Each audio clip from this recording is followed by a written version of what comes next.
What's up, my wizards? It's Dev from Mtg. We like magic, and today we got some more Rivals of Ixalan spoilers for you.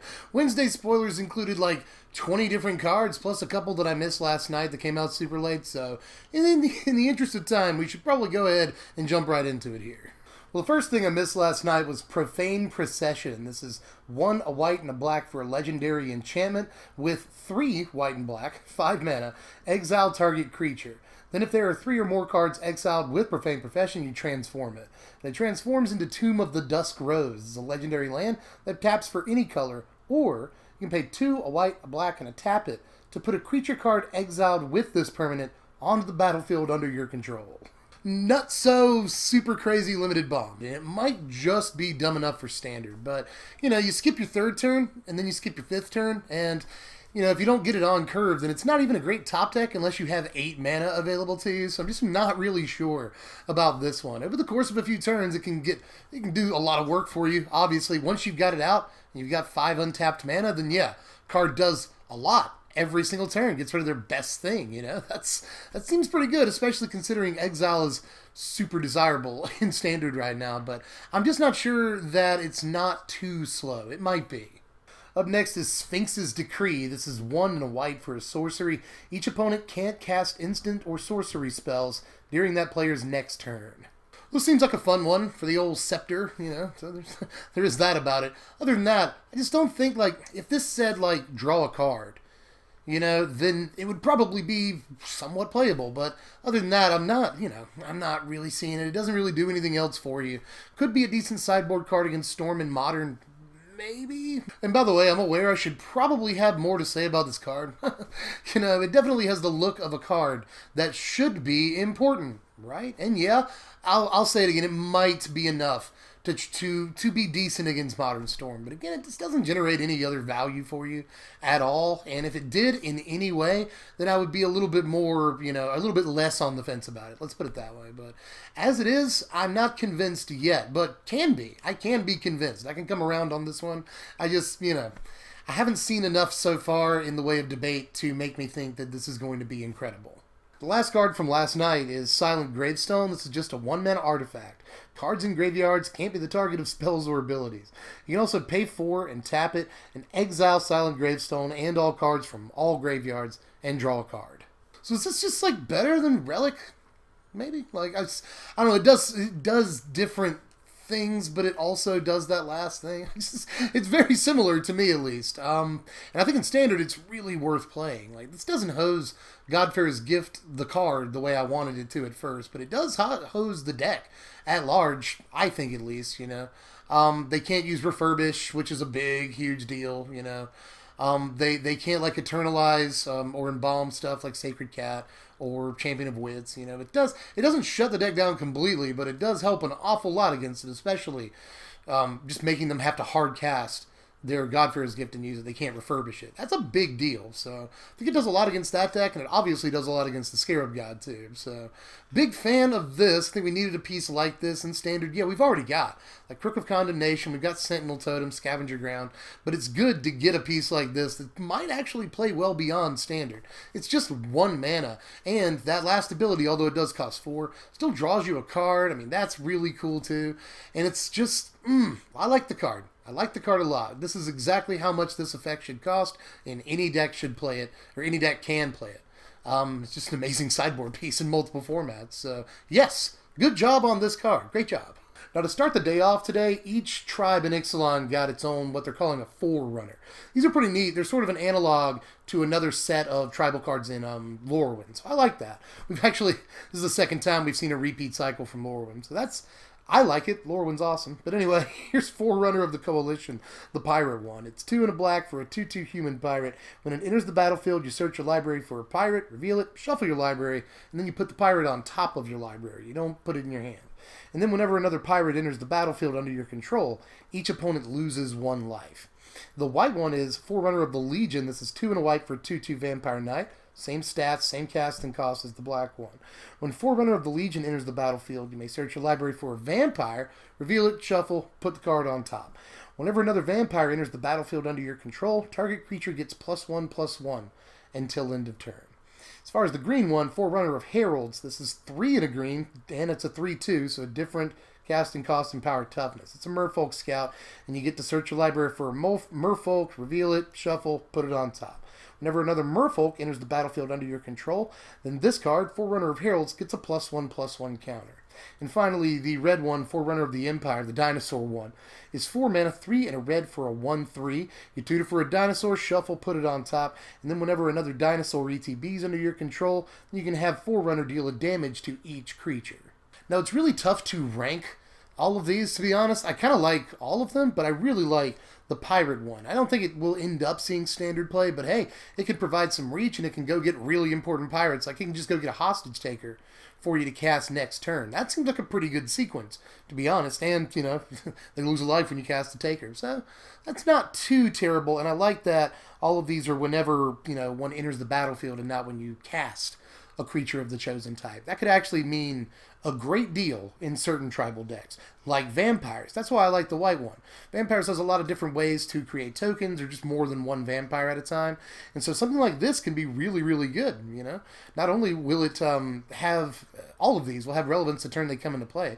This will go get whatever vampire you want it to get, and whenever you play that vampire, you get to choose to get, you know, to give something +1/+1 before your attack step. I think that's really, really nice. I like the choice on a card like this. As far as Forerunner of Heralds, I actually like this more than I liked it the first couple of times I read it. This allows you to go get whatever Merfolk you want, including Q-Mana, put it on top, and then when you play that Merfolk next turn, then you essentially get this to 4/3. So a 4 mana 4/3 that tutors for any Merfolk actually doesn't seem too bad. And of course, if you're on the Deep Root Waters plan, this thing will end up getting pretty big pretty quick. So I think that's actually a better card than I originally thought it was.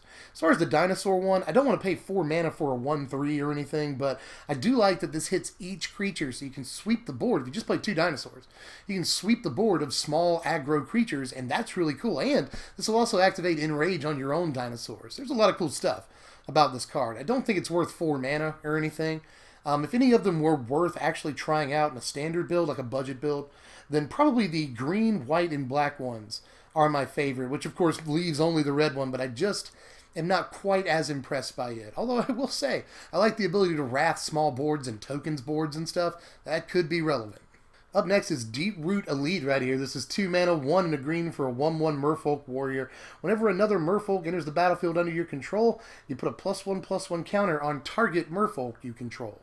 Well, the words target Merfolk are what's, you know, most imperative about this. This is also a great degree of choice. You know, you can grow one big creature over the course of a game, or you can spread the love if you want. You can put the counter on the creature that just came into play if you want to. There's a lot of cool stuff about this card, but I do think that Merfolk is a little bit jammed on 2-drops right now. Like, this will give you 22 drops if you play 4 copies of all of them. So I'm just not sure that this fits in, but we'll definitely play test with it. Especially, I mean, I've brought the card up already, but Deep Root Waters. I keep talking about this card this spoiler season. It's not usually good to play 3 mana enchantments that don't do anything the turn they come into play, but we're seeing a lot of potential value that we can get out of a card like Waters, and this is just another example. You know, like, you can make anything really big, or again, you can just get what would be a small board big. Like, this is kind of essentially a metallic mimic. You know, it's always good to have more copies of that, especially when it has a relevant creature type when you cast it. You can't say that about metallic mimic. You know, it gets its creature type after it enters the battlefield. So I like a lot about this card. We'll see if it's worth it, but my sort of base inclination, my instinct here is to say there's probably already too many good 2-drops. Although you might play this instead of Metallic Mimic, so it's got that going for it. I like the card. Here's a good card right here. At least I think it's a good card. This is Mysterious End. It's 1 and a white for an enchantment. When Mysterious End enters the battlefield, exile target creature with converted mana cost 3 or less on opponent controls. And when Mysterious End leaves the battlefield, target opponent creates a 3/3 green dinosaur creature token with trample. So the big question all day with this card on like Spikes has been, is this better than Silk Wrap? But I think that right now in Standard, in this particular meta, that if we're comparing a card to Silk Wrap, that card must be pretty darn good. Like, this format could really use a Silk Wrap type card. And I know that it's you know, cards like Hazoret and the Scarab God and a lot of the bigger stuff, Glory Bringer that's in the format right now. this can't hit, but it can hit lots and lots of other stuff, and white has specifically needed a card like this for like months and months. Even Stasis Snare left us after rotation. Now all we have is like Cast Out and stuff, which Cast Out might be a better card than this, but I think that you'll play them alongside one another, especially in a deck like Blue-White Control, the Approach decks.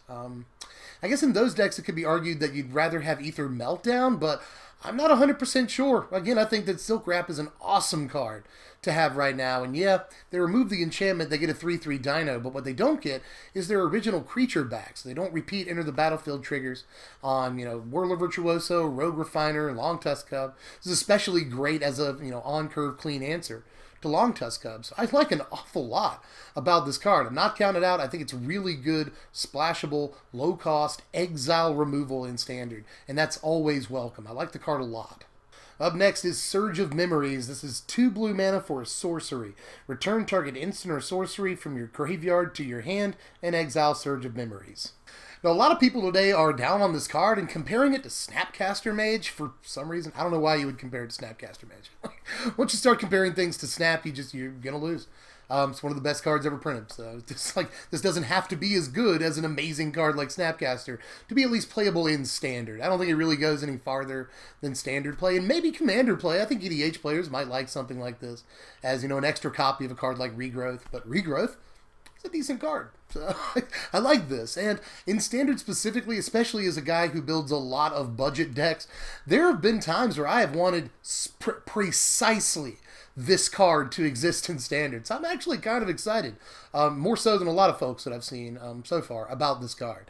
Like, there have been times building budget decks where I have seriously considered Scribe of the Mindful just so I can have this effect in the deck. So I don't think 2 blue mana is too much to ask. It might be decent for combo decks. There's probably some kind of cool trick you can do with it. Even though it exiles itself, there's probably something pretty cool you can do with this in Standard. There's a lot of different ways in Standard to discard cards into your yard for later use. We see Reanimator strategies like Godfarer's Gift and stuff, big decks in Standard, but we don't have any way to quote-unquote reanimate a spell other than like Wildest Dreams and Scribe of the Mindful, and those just aren't powerful enough cards. So I'm somewhat tentatively excited about this card. I've just wanted the effect too much in the last 6 or 8 months building decks to not be a little excited about it. We actually have this effect now. Yay.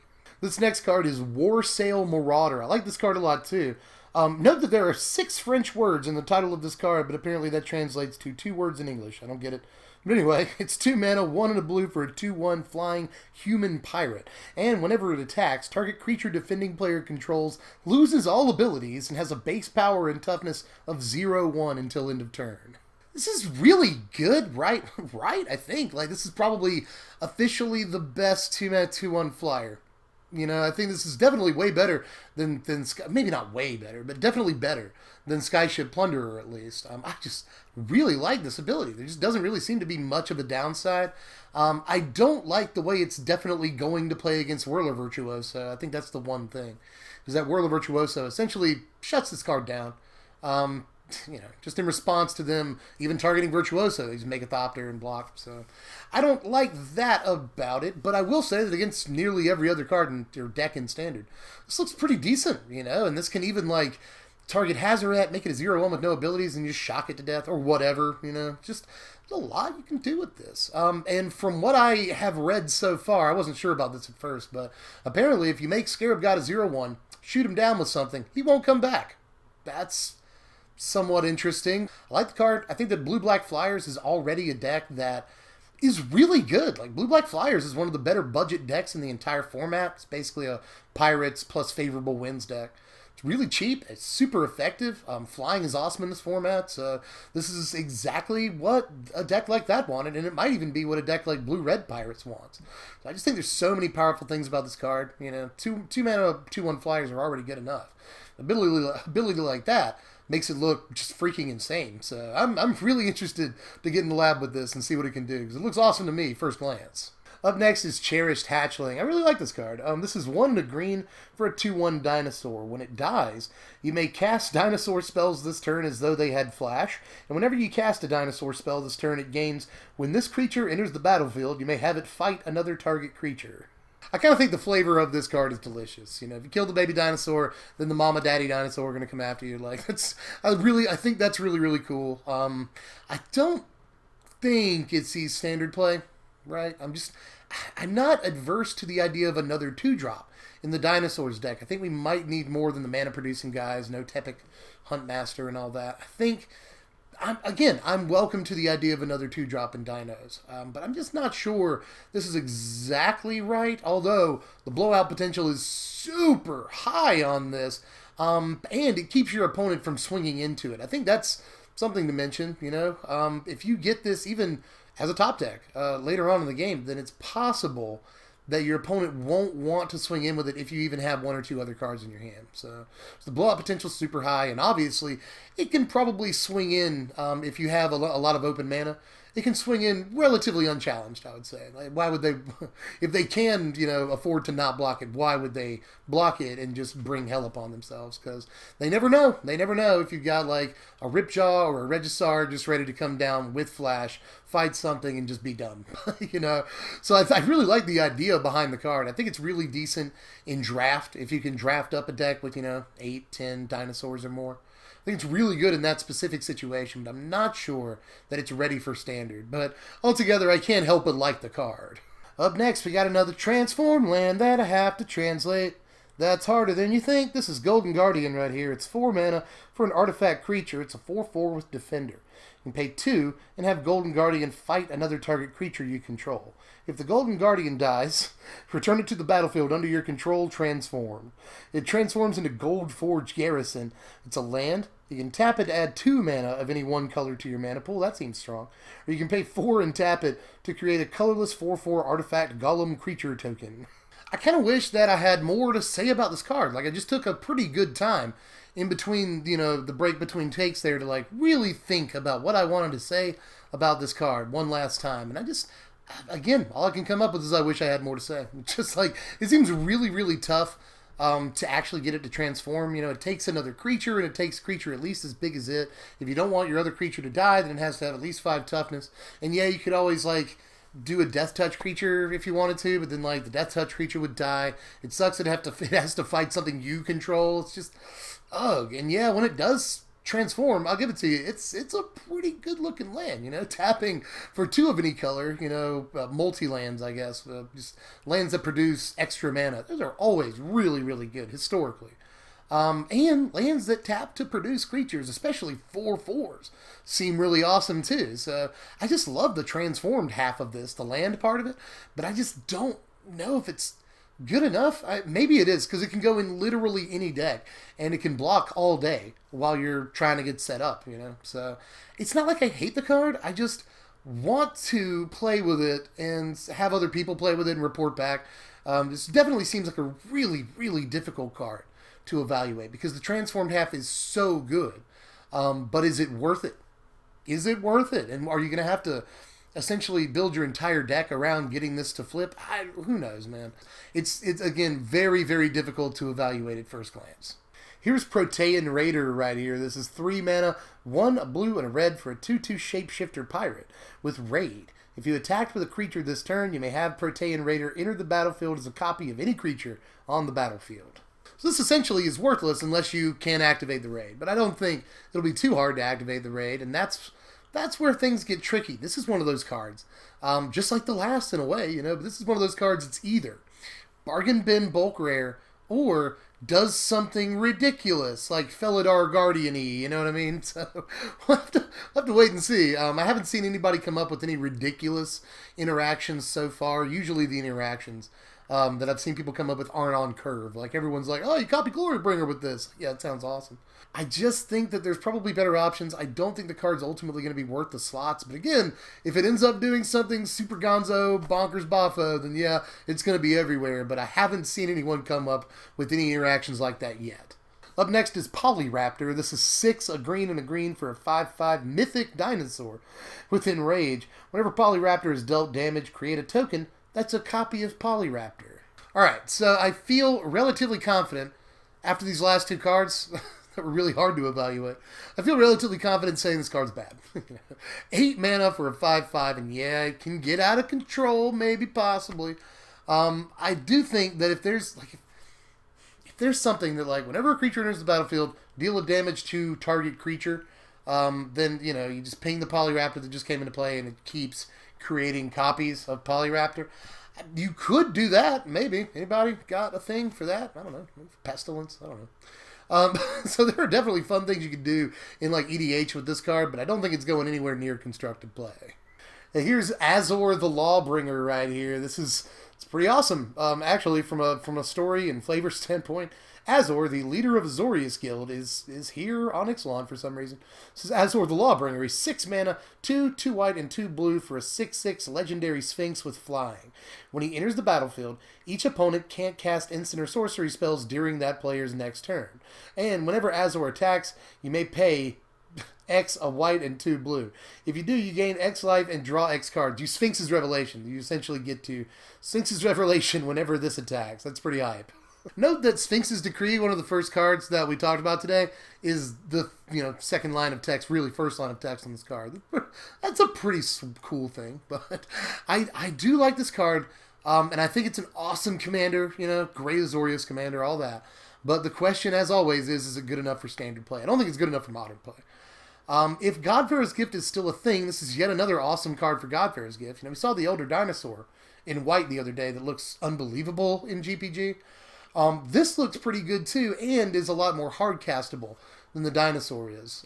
Just getting Sphinx's Revelation whenever it attacks is unbelievable. Even if it attacks once, that's probably really, really stupid good. Sphinx's Revelation is a card that was good mostly because it was instant speed, though. So only getting it, during your turn, essentially it's sorcery speed, and only really during your attack step is so much more narrow than Sphinx's Revelation. I'm just trying to be realistic, but even if you get one attack step in with it and you've got a pretty decent sized Revelation going on, then yeah, it's probably a dumb card. And it's sort of resilient to removal until you untap. The problem is, if you play this and they have mana to remove it, and if you got 4 open mana, then while it's still your turn, they can Vraska's Contempt it or cast out or whatever removal spell they have. But there are not too many removal spells that actually hit this in the current standard outside of the ones I just named, So, but I will say that, like, even on their next turn, they can Ixalan's Binding it because it's an enchantment. It's not an instant or sorcery, so there's that too. There are definitely points against this card, but I kind of think that it is balanced just right for this meta. There's stuff that can kill it. There's enchantments that can kill it. There's instant speed stuff that can kill it if they have open mana. But if you say go and they don't have an answer for it immediately, they're probably in really big trouble because you'll very likely get to untap with this card out, and then it is on. So I really like the card as a finisher piece. I'm just not sure that it's better as a finisher than cards we already have, like Torrential Gearhulk or even the Scarab God. So this could go pretty well alongside the Scarab God. Make sure that it really never dies. So there is that. I like so much about this card in Standard that I'm really, really hoping it sees some play. Up next is Rekindling Phoenix. I'm actually kind of excited about this card too. This is 4 mana, 2, a red and a red for a 4/3 Phoenix with, of course, flying. And when Rekindling Phoenix dies, create a 0/1 red elemental creature token with, at the beginning of your upkeep, sacrifice this creature and return target card named Rekindling Phoenix from your graveyard to the battlefield. It gains haste until end of turn. Okay, so there's actually a fair amount to discuss with this card. I think this is one of the better Phoenixes that we've ever seen, and I love that it's an Owl Phoenix thing. The art is so cool on this, which I usually, if you'll note, if you've been watching the channel for a while, I usually don't even mention the art, but I think this is really, an Owl Phoenix is freaking dope, and it's a really cool looking Phoenix. 4 mana, 4/3 flying is at least a decent rate. It can be hit by shock and, or not shock, but lightning strike, harness lightning, abrade, all that. It can be killed by a lot of removal in the format, even a revolted fatal push.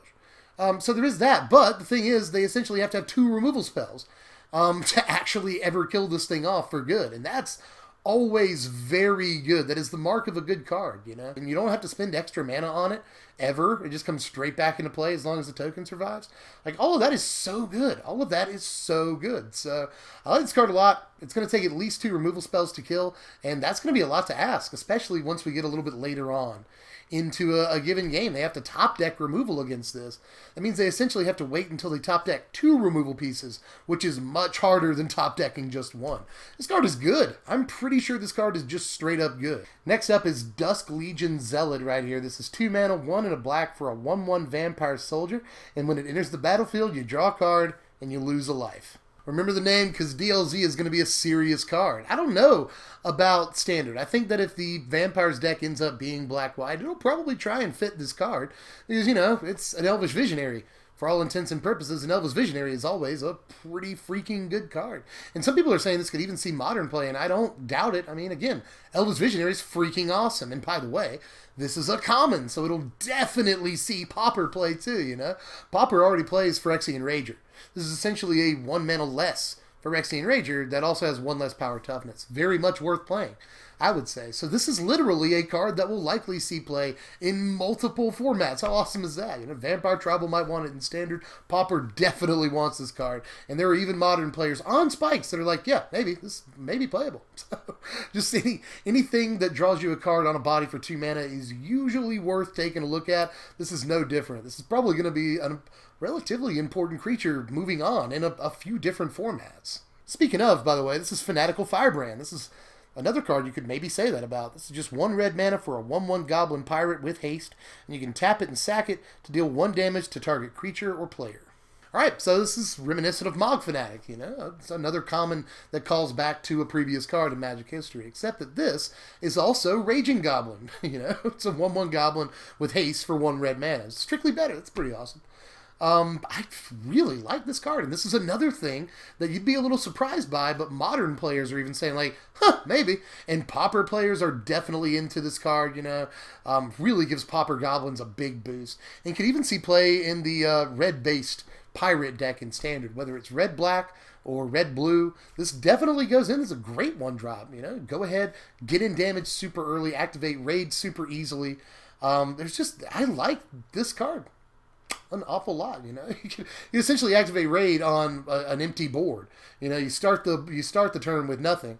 You play this for just 1 mana. You run it in. Even if it dies, you don't care. You just activated Raid for, you know, very cheap.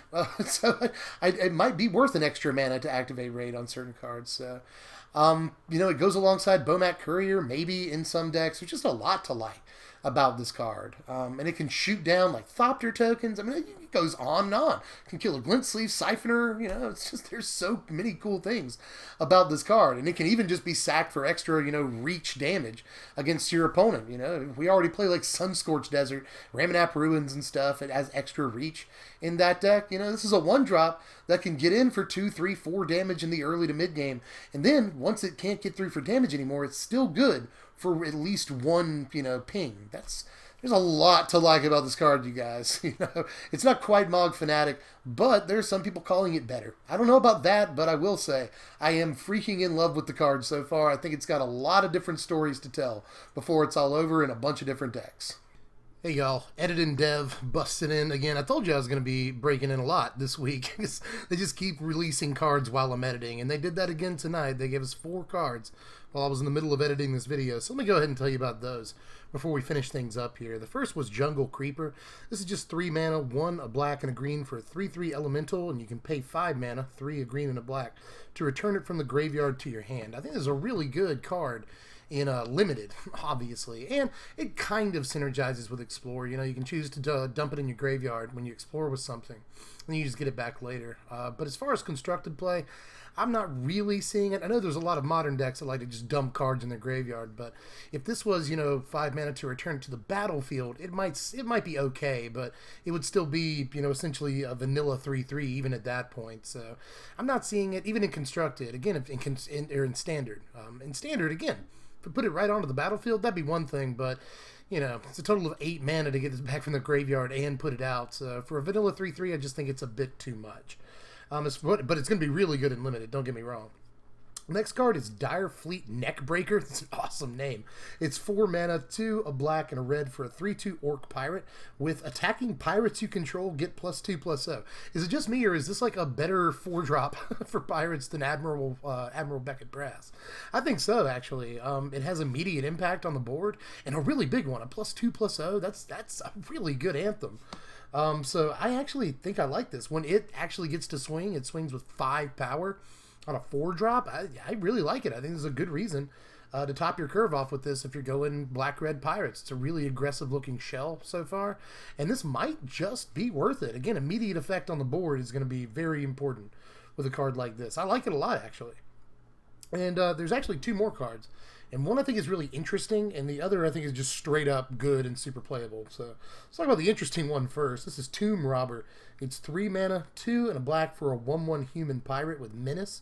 You can pay 1 and discard a card to have it explore. Alright, so this doesn't look like much at first glance, at least, but I think this could be an engine, you know, discarding cards and then manipulating those cards from the graveyard with different stuff. I mean, it's always a good synergy. I wish we had Madness in the format, but we don't. But we got plenty of graveyard stuff to mess around with, so it could be used profitably in that way. I also like that it synergizes with itself. You know, if you rip a land when it explores, then you can just pay 1 and discard that land and get it to explore again. Like, it can get really big over the course of a game, and really for not that much. I've told you guys before that what I think the Explore deck needs is a way to reliably explore every single turn, and that's what we've got with this. You know, it looks a little bit better than Deadeye Tracker for that purpose. So I think that I'm a fan of this. Later on in the game, it'll turn bad draws into, you know, a redo, essentially. That'll at least make this guy bigger, or maybe, you know, draw you a land, and that'll make this guy bigger again. So I do like the implications. I think the thing can get really big if it's got room to breathe. So I think this card might be better than people are originally evaluating it, from what I've seen so far. And then the final card, at least the final card they've spoiled just recently, is Thunderherd Migration. This is just 2 mana, 1 and a green for a sorcery. As an additional cost to cast Thunderherd Migration, reveal a dinosaur card from your hand or pay 1. And then it's just rampant growth. You know, search your library for a basic land card, put it on the battlefield, tap, and shuffle your library. This is funny because me and Stibbs, Adam Staborski from a TCG player, we're just talking on Twitter about this. He really wants rampant growth back. It's one of his favorite cards ever. Well, this isn't quite rampant growth, but it's a lot better than the last try at rampant growth, which was the Eldrazi one. I think you had to cast it with a waste or something in order to get it on turn 2. I think this is much, much better in one specific deck. I mean, obviously you have to be playing a lot of dinosaurs to make this work, but we'll definitely oblige. You know, it's definitely easy enough, I think, to play like 22 to 24 dinosaurs, get this on turn 2 relatively easily. And there are major implications here. I mean, you know, turn 2 ramp, land ramp especially, is really, really good and relatively unheard of. And until now, we really haven't had a great turn 2 ramp option in Standard because they've all been creatures that are really, really easily killed. And with this, we just get straight up land ramp, which is going to be pretty amazing. I mean, I don't know if I'm ready to say that Dinosaurs is really real yet, but this piece goes a long way towards convincing me. 2 mana land ramp in Standard, something you don't see every day, and this looks pretty easy to hit. It's not rampant growth entirely, but it looks pretty easy to make it rampant growth, and I'm excited about that. Well, we're actually rounding the corner here. We've only got a couple of cards left to talk about. Here's Stormfleet Sprinter. This is 3 mana, 1, a red, and a blue for a 2/2 haste that can't be blocked. This is essentially tailor-made for blue-red pirate decks in Limited, especially Draft. You know, you're going to be drafting up blue-red pirates. This is a really, really good piece. This is more than just filler, you know. And haste can't be blocked is decent. I'm not sure that it makes the transition to Standard. It doesn't look quite that good. Although, again, haste unblockable it's a hell of a combination. That looks really, really good together on a card. So we're going to try it out. Probably decent in budget builds and stuff, but I don't think it's actually a competitive card. But in Limited, yes, windmill slam if you're building the right deck. And speaking of, I keep doing that, but each card feeds into the last. Here's Golden Demise, which is literally the last card today. This is 1 and 2 black for a sorcery with Ascend. All creatures get -2/-2 until end of turn. If you have the City's Blessing, instead only creatures your opponents control get -2/-2 until end of turn. Okay, so Flying Tendrils is back, but instead of exile, we get to, you know, make it one-sided if we have Ascend. That seems good. I like a lot about the card, is all I'm saying. Flaying Tendrils and cards like Infest and stuff, these were, you know, somewhat played cards in their respective standard environments, and I don't think this is going to be any different. It's really nice. You know, we've already got Bantu's Last Reckoning, and this competes with that as a 3-mana black sweeper, but altogether I think this might be better, because if you're going to pay 3 mana for a sweeper, you're really only expecting to kill smaller early game dudes anyway, and I think this does this way better and with way less consequence, you know, at least that. Than Bantu's Last Reckoning. So I'm a big fan of the card. I think it's entirely possible it sees play, especially in decks that can hit the Ascend trigger. This might actually be main deckable, you know, but it's definitely a sideboard piece, even just for like control decks possibly. So I like this card. I think it could have an impact in multiple decks. So there was a lot that I liked today. You know, they're really picking it up. From yesterday evening into now, I really liked a lot of the cards, you know, and I was a little bit down on the set at first, but from what we've seen over the last maybe 18 hours, things are really looking up. I'm liking what this set is doing. There are some format-specific answers that we wanted. There's nothing yet that really truly stands up to energy, but as far as Godfair's Gift and Ramanap Red, we're seeing some really good answers. We just got to knock out energy now and everything will be okay. So let me know how you feel about the set so far in the comments section, and let me know how you feel about any of these. You can also like the video if you enjoyed the video. You can follow me on Twitter at SBMTGDev. You can sub if you're new. Hit the bell for the notifications for all the spoiler videos, and it's really almost deck tech time. You want to get those videos, so hit the bell for the notes and do all the other stuff. You know, you can throw me $1 on Patreon if you feel like it. I'm patreon.com/SBMTG, and I'll leave you a link to my sponsor TCG Player down there in the description box. Just clicking the link helps my channel out. Just seeing more clicks, they like that. So just help me out. Click the link. Go peruse their wares. They've got boxes of Ixalan, or Rivals of Ixalan, on pre-order for like $92 right now. Best deal you'll find online. So do all that stuff, and I suppose I'll catch you cats later. That was a lot of cards to talk about, so we're going to finish things off quickly here. I'll catch you cats later. I'm Deb from The Place. Thanks for watching, my wizards. Spread love and be kind.